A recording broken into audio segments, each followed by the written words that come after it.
out-of-form Blackburn Rovers save their season from collapse. Standing in their way, of course, is an out-of-form West Bromwich Albion. The two sides lock horns at the Hawthorns and are going to all coming at ya. Nick!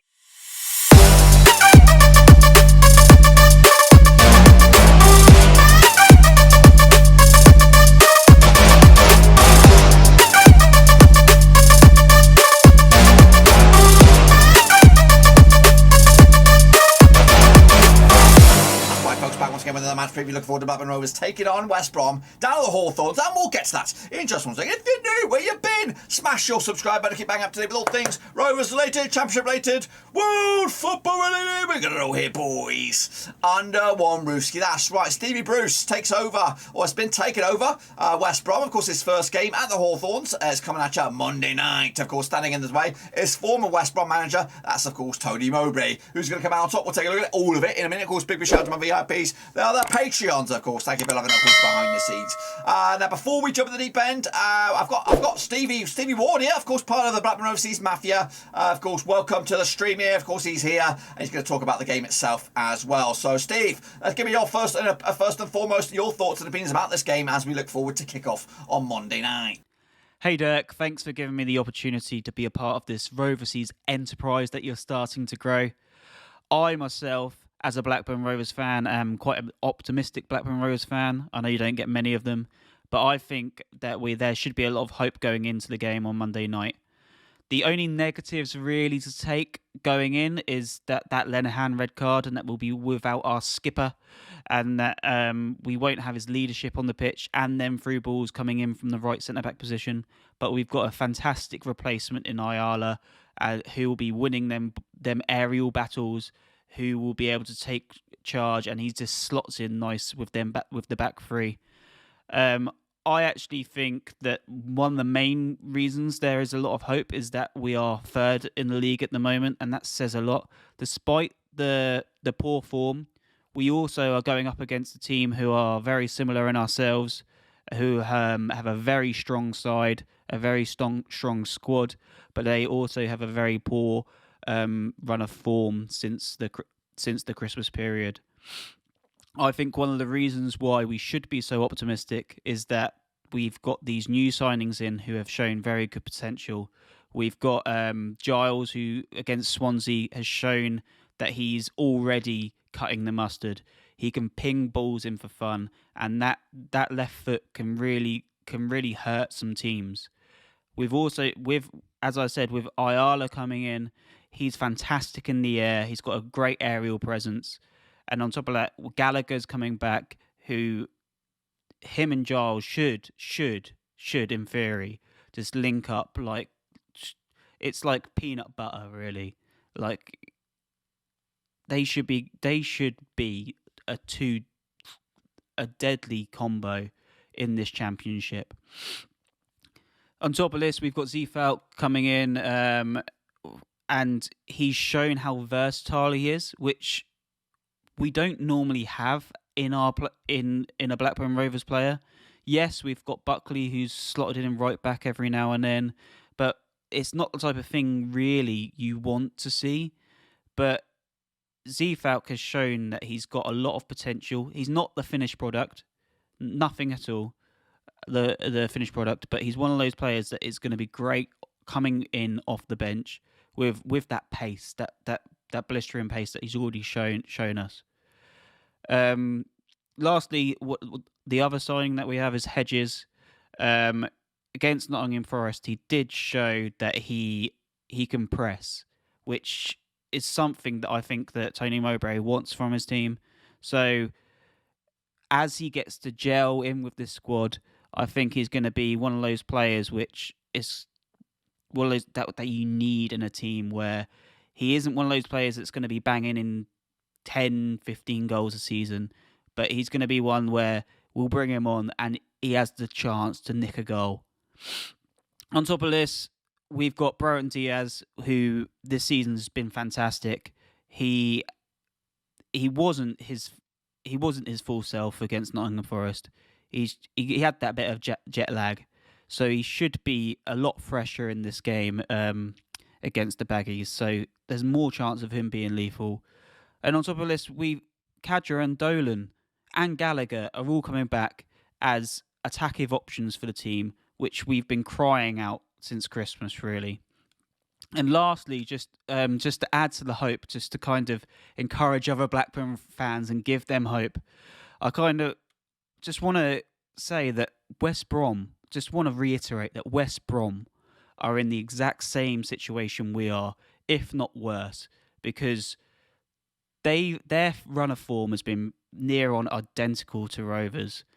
But the thing that we have that they don't have is Tony Mowbray. They've got Steve Bruce. Now ask yourselves, Blackburn fans, who would you rather, Steve Bruce or Tony Mowbray? And did you see what he did at Newcastle? I'm sure we can talk about that a little bit later on, though. And the main thing is there is a lot of hope, Blackburn Rovers fans, that we're going to do well and we're going to smash the Baggies. Thanks again for that, Steve. Steve, okay, we'll kick on forward and, of course, talk about the game in itself in a bit more detail with the data. And, of course, we'll check back with your starting 11 shortly. So don't go anywhere. Don't go anywhere, Steve. So let's get into deep end then, shall we? Take a look at, of course, West Brom up against Blackburn Rovers. Here we go, of course. It is taking place at the Hawthorns, which holds around about 26,850, of course, on Monday night in front of the cameras. And, of course, hopefully Rovers can do the job. Stevie Bruce is at the helm. Meanwhile, of course, Capitano is Jake Levermore, who was red-carded in the game against Sheffield United midweek, so he will not be involved in this match. Meanwhile, of course, the nearest match for them is up against Birmingham City. The most distance after travel will be against Middlesbrough. And of course, last season they did get relegated from the Premier League, finishing in 19th. At the start of the season, they were 8-1 to go the distance. And I did have them. We're under Valérien Ismaël going up in a top spot now. Of course, things have changed. Ismaël no longer there. And I still believe if Ismaël was there, they would still have made the playoffs. Of course, he just went through a bad run.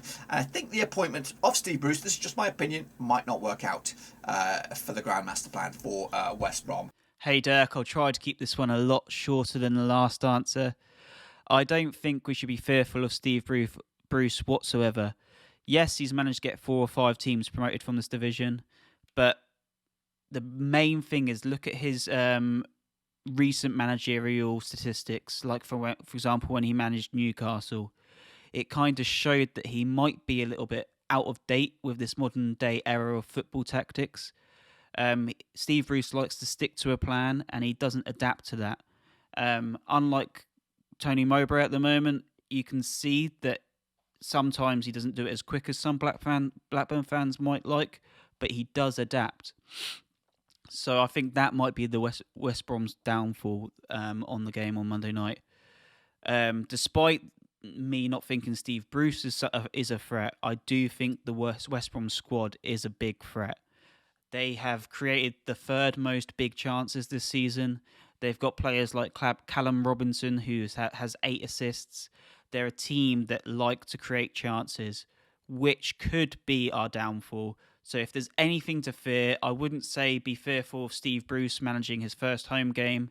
I'd be more fearful of Blackburn Rovers is away form at the moment, and also the squads that West Brom have, because I think they are the third best squad behind Bournemouth and Fulham in the league.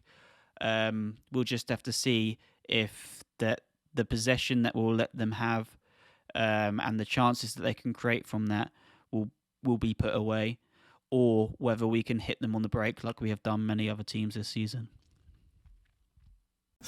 So kicking off forward then, shall we take a look at a bit more detail then, shall we, at the data. So here we go then, kicking off forward, we do have, of course, the form book for West Brom. They come into this on the back of a 2-0 loss against Sheffield United. They also lost to Millwall and Preston as well. Haven't scored a goal in 3, which is, of course, a bit of a concern as well. But hey, you know what? Don't worry about it, because Rovers are just the same right now. In fact, this game stinks like a 0-0 draw upon high heaven. However, if you go all the way back to the 22nd of January, they did pick up a 3-0 win over Peterborough. However, before that, they also couldn't get on the score sheet as well. So that's a problem that they've tried to rectify with Daryl DK coming in. However, he's injured, which has resorted to them to bringing in a veteran striker, Andy Carroll, who, of course, shone quite well at Reading in his cameo there, and he's come here to try and be the guy who's scoring the goals. So let's take a look at, of course, the stats then.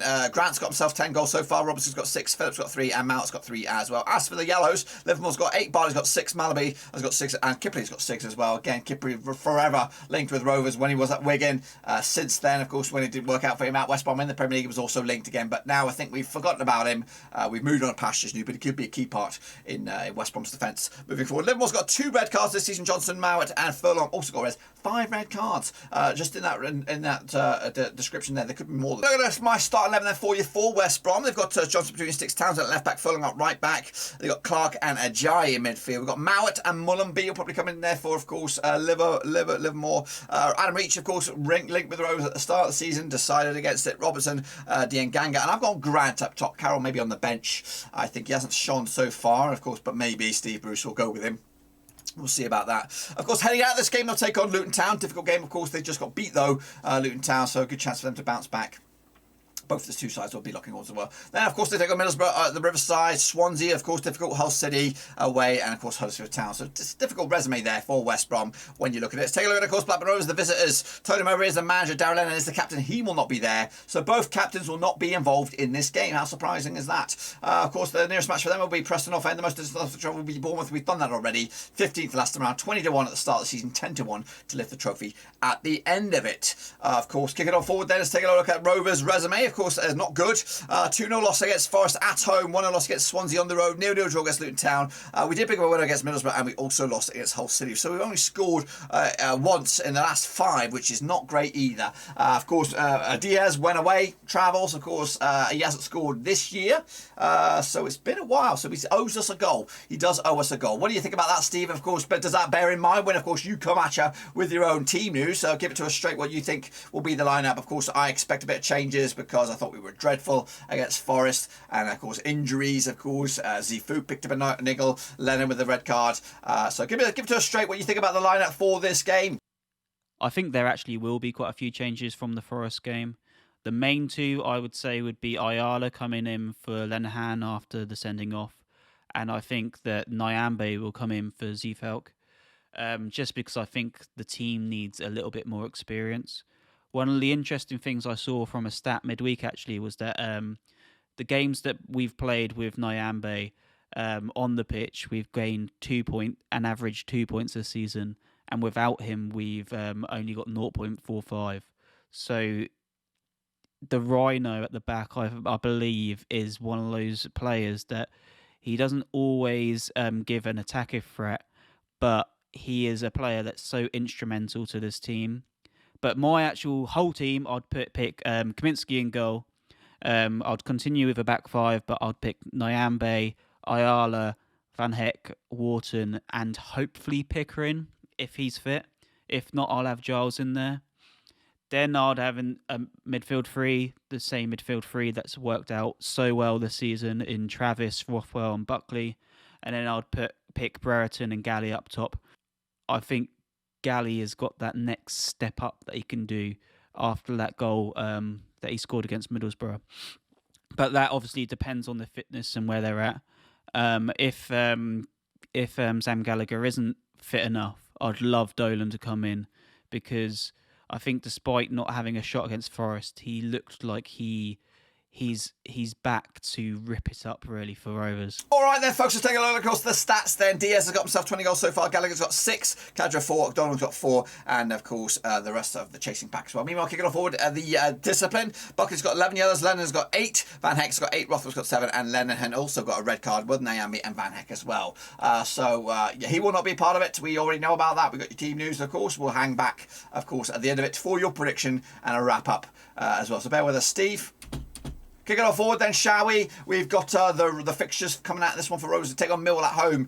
So if we could pick something up here, take on Millwall with, of course, a spring in our step, maybe we can do all right in the month of February. It is looking very, very ominous, though, with Sheffield United and QPR lingering around, and Fulham as well. So 3 monster games that will define Rovers' season there. 2 of them are on the road as well. So not looking great. Then, of course, Bristol City back at Ewood Park on the 12th of March. But by that point, we don't know where we will be. Let's take a look at some more of the stats then. Of course, Rovers on the left-hand side. West Brom on the right. Scrap that, flip that around. Actually, Rovers on the right, West Brom on the left. So take a look at West Brom's possession. 40% up at their possession in the middle third, 25% in the defensive third, 35% is in the opposition third. Meanwhile, of course, Rovers coming at you 42% of all of their possessions in the middle third, 29% is the defensive third, and 29% moving forward. As for, of course, the attacking zones, of course, West Brom prefer the left-hand side, 40% of their possession coming down the left, 34% down the right, 29% down the middle. As for Rovers, though, 40% down the right, 36% down the left, and 23% down the middle. As for the shot grid, then, shall we?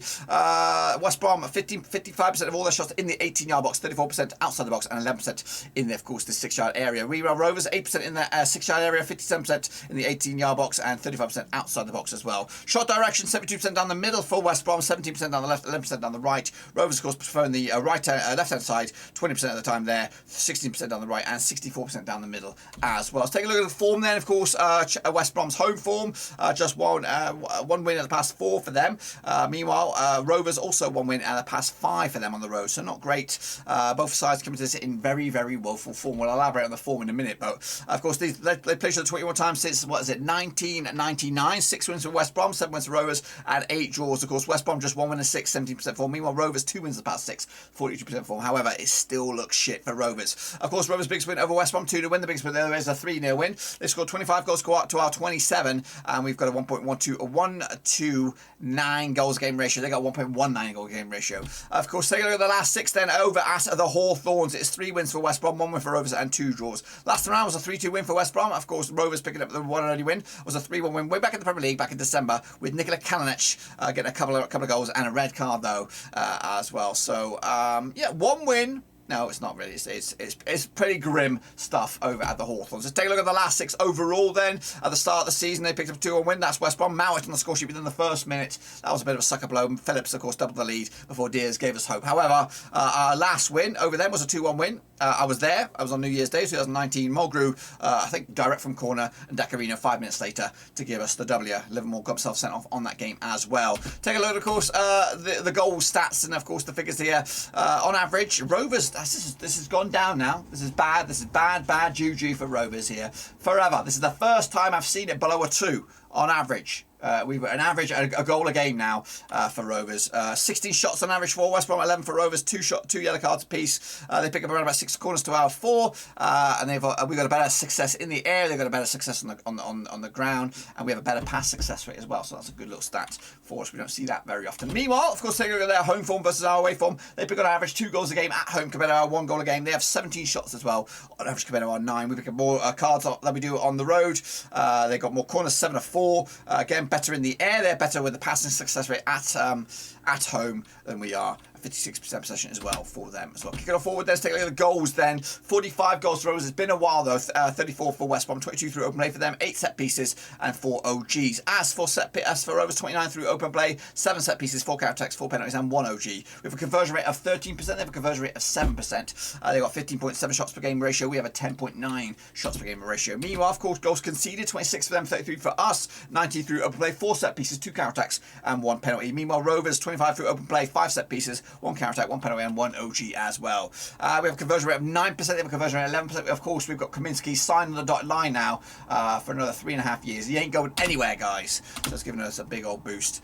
Take a look at what we should expect. Of course, a West Brom style of play. Attacking set pieces are very strong with that. Creating scoring chances, aerial duels as well. They're good at creating chances through using through balls, protecting the lead and defending against set pieces. Their weaknesses, though, avoiding individual errors and avoiding finishing scoring chances. Their style of play. Crossing often, controlling the game in the opposition half, attacking through balls, taking a lot of shots, attempting through balls, often possession football, long balls, play the offside trap, and very, very aggressive. Rovers' strengths are counter attacks, creating chances through individual skill, long shot opportunities. We've got creating chances using through balls, individual skill, scoring chances, finishing scoring chances, stealing the ball from the opposition, and aerial duels as well. Our weaknesses, though, avoiding offside, keeping the possession of the ball, and defending against attacks down the wings. Style of play is attacking down the right, long balls, aggressive, taking a lot of long shots as well, consistent first 11, and opponents like to play aggressively against us. The forecast, there'll be a high number of cars. Blackburn will stray offside often. West Brom also will be showing a high number of cars. Rovers will score as a result of an opposition error. West Brom will dominate possession. Hopefully it's a 1-0 win for Rovers. That's all I can say. Let's take a look at the journey then for both of these two sides. Of course, West Brom have fallen out of the playoffs since, of course, dominating or doing pretty well in the first half of the season. They were second and third for a good chunk of it, up to match number 10, I think, and then they dropped out of the playoffs quite recently. In fact, what am I looking at here? The solid line is Rovers. So yeah, we overtook them basically in match number 24, and they haven't looked back since. So hopefully Rovers can maintain that. Of course, West Brom trying to get themselves back on track with Stevie Bruce at the helm. So take a look at the form team now. This is current, fresh off the boat here. Of course, the game between Swansea and Bristol City has just been completed, so this has been updated.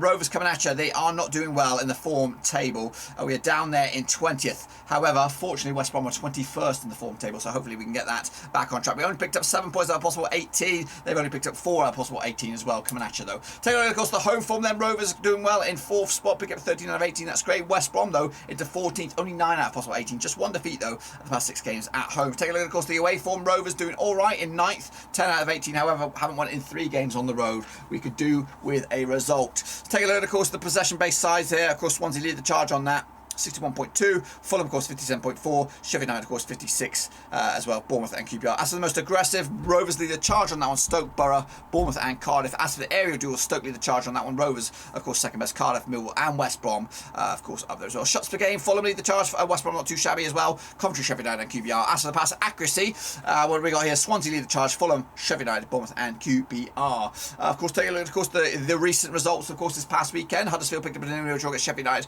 Millwall were 2-1 winners over Cardiff, Hull City did lose to Fulham, of course they did. Reading did lose to Coventry in the goals galore on that one, 3-2 win in the end for Coventry City on the road. Forest 2, Stoke City 2, of course red card in that one. Meanwhile, Preston picked up a 1-0 win over Peterborough. Bournemouth picked up a 2-1 win over Blackpool. 4-1 win for Middlesbrough over Derby. 3-0 win for Birmingham over Luton Town. Of course, Barnsley, the shock of the day, picking up a 1-0 win for QPR. And of course, Swansea, 3-1 winners over Bristol City. But we saved the best to last. It is West Brom, it is Rovers, it is at the Hawthorns, and we will have a watch along as well on Monday night. So bear in mind that you will. What are you thinking about that? Stevie Boy's listening on. We'll get his thoughts and opinion about the final score with that one in just a second.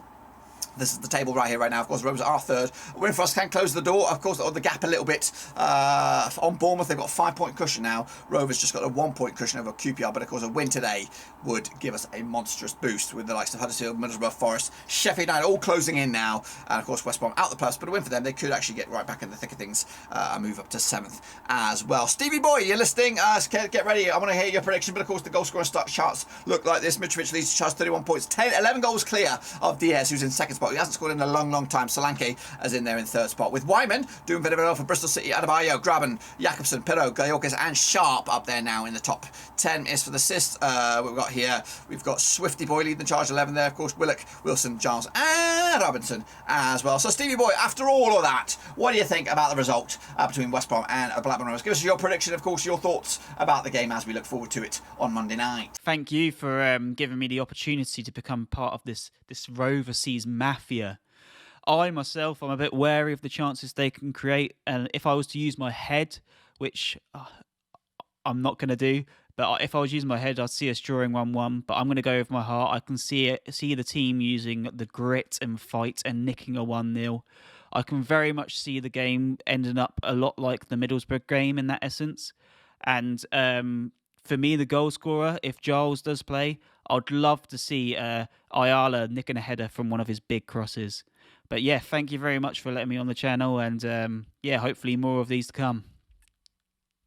Thanks again for that, Steve. Of course, well, for me, I'm going to go with something like this. I'm going to go with a 1-0 win for Blackburn Rovers. We do need a bloody win, of course. I think we're hopefully playing West Brom at the right time. I don't think Steve Bruce is going to have his magic wand to change things up a bit so far. I think we might get the better of him, and I hope we do anyway at the Hawthorns. So I'm hoping Moby, of course, does a wonder for us and gets the 3 points, and of course changes things up a little bit as we try to get ourselves back in the thick of things. But that, my friends, is it. Be sure to give the video some love and smash your thumbs up, smash your subscribe, check out things down below. I'm on Twitter, I'm on Twitch, I'm on Facebook, and I'm also on Patreon. But until then, guys, I'll see you soon for the next one, of course, which will be Millwall at home. And again, watch on Monday night. Be there or be square. Until then, I'll see you soon. We're done for now.